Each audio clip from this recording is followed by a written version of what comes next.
Bonjour. Continuons notre balade dans le vieux Morhange et prenons la direction de l'ancienne mairie.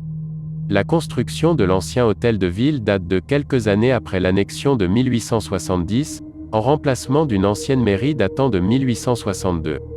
L'immeuble se situe à l'extrémité de la place de la République, autrefois place du marché, et centre névralgique du vieux Morhange avant l'agrandissement de la ville avec la création des casernes allemandes à partir de 1890.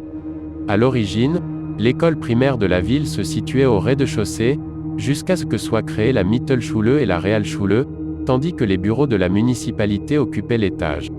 Sous la première annexion, un panneau accroché au balcon en fer forgé portait la mention « Bürgermeisteramt ».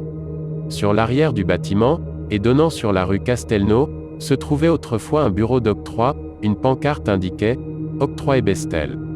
À gauche du bâtiment, rue de l'Église, se trouvait autrefois le bureau de la caisse d'épargne avec la plaque « Sparkasse ».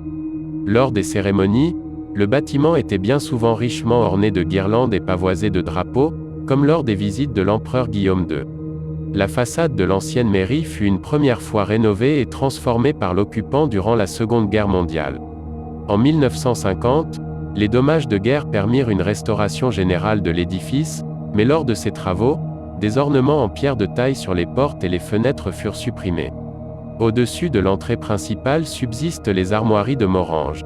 À l'étage se trouvait le bureau du maire et les bureaux administratifs, tandis que le rez-de-chaussée accueillait la salle du conseil municipal, le bureau de la police municipale, et 2 bureaux pour des permanences.